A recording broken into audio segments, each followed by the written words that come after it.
স্ত্রী স্বামীর কোন পাশে ঘুমালে আল্লাহ খুশি হয়?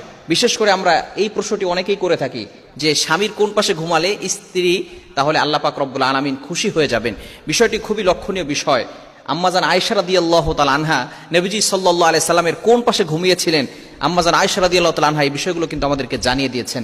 নবীজি সাল্লাল্লাহু আলাইহি সাল্লাম ঘরে ঢুকে কি কাজ করতেন, স্ত্রীদেরকে কিভাবে হেল্প করতেন, এটাই কিন্তু নবী সাল্লাল্লাহু আলাইহি সাল্লাম জানিয়ে দিয়েছেন। বিশেষ করে স্ত্রী এবং স্বামী তারা কিন্তু একজন অপরজন একটা পোশাকের মতো, এবং তাদের ইজ্জত তাদের সম্মান যেভাবে পোশাক হেফাজত করে, স্বামী স্ত্রী কেমন যেন এরকমই। আল্লাহ পাক রব্বুল আলামিন কুরআনুল কারীমের ভিতরে নিজেই বলে দিয়েছেন। 2 নম্বর পারা 7 নম্বর পৃষ্ঠার 9 নম্বর লাইন সূরা বাকারার 187 নম্বর আয়াতে আল্লাহ বলছেন, হুন্না লিবাসুল লাকুম ওয়া আনতুম লিবাসুল লাহুন্না। একে অপরের পোশাক, একে স্ত্রী এবং স্বামী একে অপরের কি পোশাক, এবং স্ত্রীর সাথে ভালো ব্যবহার করতে বলে দিয়েছেন।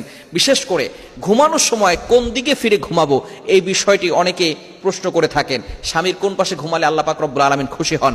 বিশেষ করে নবী সাল্লাল্লাহু আলাইহি ওয়াসাল্লাম জানিয়ে দিয়েছেন, লাম তারালিল মুতাহাব্বিনা মিসলান নিকাহ। এই যে বিবাহ যখন সম্পাদিত হয় তখন এই যে নতুন বিবাহের ভিতরে একজন স্বামী স্ত্রীর যে মহব্বত, এটা নবী সাল্লাল্লাহু আলাইহি ওয়াসাল্লাম বলছেন আমি অন্য কোথাও দেখি নাই। এজন্য স্বামী এবং স্ত্রী একে অপরের মুখোমুখি হয়ে ঘুমাবেন। নবীজি সাল্লাল্লাহু আলাইহি ওয়াসাল্লাম ডান কাত হয়ে ঘুমাতেন। আম্মাজান আয়েশা রাদিয়াল্লাহু তাআলা আনহা বলেন, নবী সাল্লাল্লাহু আলাইহি ওয়াসাল্লাম সবসময় কি করতেন? ডান কাত হয়ে ঘুমাতেন। এটা হচ্ছে রাসূল সাল্লাল্লাহু আলাইহি ওয়াসাল্লামের সুন্নাহ। এবং স্বামী স্ত্রী কিভাবে ঘুমাবেন? একজন আরেকজন মুখোমুখি হয়ে ঘুমাবেন এবং তারা একজন আরেকজনকে জড়িয়ে ধরে ঘুমাবে। এটাই হচ্ছে রাসূল সাল্লাল্লাহু আলাইহি ওয়াসাল্লামের সুন্নাহ, এটাই হচ্ছে আদর্শ। কিন্তু বর্তমান ইয়াং পিপল যারা আছে তারা দেখা যাচ্ছে স্বামী থাকে একদিকে, স্ত্রী থাকে আরেক দিকে, এবং দুইজনে ফোন নিয়ে থাকে ব্যস্ত, এবং আস্তে আস্তে দেখা যাচ্ছে দুইজনের সাথে প্রেম করতেছে। ছেলে করতেছে আরেক মেয়ের সাথে প্রেম, স্ত্রী করতেছে আরেক ছেলের সাথে প্রেম। এরকম করে দেখা যাচ্ছে স্ত্রী কয়েকদিন পরে ছেলের সাথে ভাগালপুর হয়, কি হয় না?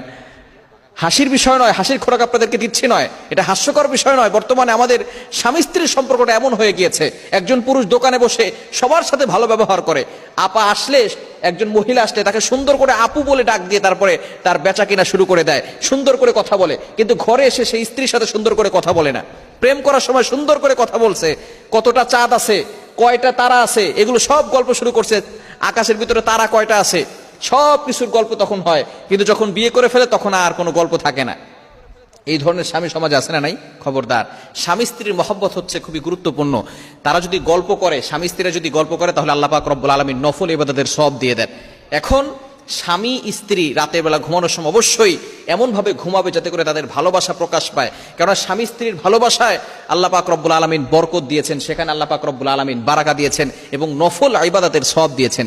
এজন্য ডান কাত হয়ে স্বামী ঘুমাবে এবং স্ত্রী তার মুখোমুখি হয়ে ঘুমাবে, এটাই কিন্তু সুন্নাহ। এজন্য অবশ্যই আমরা এভাবে ঘুমানোর ট্রাই করব, এবং এভাবে ঘুমালেই কিন্তু আল্লাহ পাক রব্বুল আলামিন স্বামী স্ত্রীর মহব্বত বৃদ্ধি করে দিবেন। এখন কেননা শয়তান সবসময় স্বামী স্ত্রীর ভিতরে ঝগড়া লাগাতে চায়।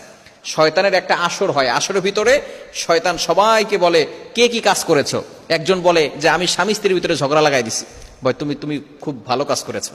তো দেখেন, স্বামী স্ত্রীকে ঝগড়া লাগানোর জন্য আলাদা শয়তান নিযুক্ত করা আছে। এজন্য স্বামী স্ত্রীর ভিতরে কথা কাটাকাটি হবে, ঝগড়া হবে, বিছানা আলাদা করবেন না, একসাথে থাকবেন। তাহলে দেখা যাচ্ছে আল্লাহ পাক রব্বুল আলামিন ভালোবাসা বৃদ্ধি করে দিবে। স্বামী স্ত্রীর মহব্বত আল্লাহ পাক রব্বুল আলামিন সেখানে বরকত দিয়েছেন। এজন্য এভাবে থাকলে, স্বামী স্ত্রী থাকলে আল্লাহ পাক রব্বুল আলামিন খুশি হবেন, এবং স্বামী স্ত্রী উভয়ে আল্লাহ তাআলাকে খুশি করার জন্যই কাজ করবেন। আপনারা নামাজ পড়বেন, রোজা রাখবেন, স্বামী স্ত্রীকে খুশি করার জন্য পাগল হবেন, স্ত্রী স্বামীকে খুশি করার জন্য পাগল হবেন। তবে আমাদের মূল টার্গেট হবে আল্লাহকে খুশি করা। আল্লাহ পাক রব্বুল আলামিন আমাদের সকলকে এই বিষয়গুলো বুঝার তৌফিক দান করেন।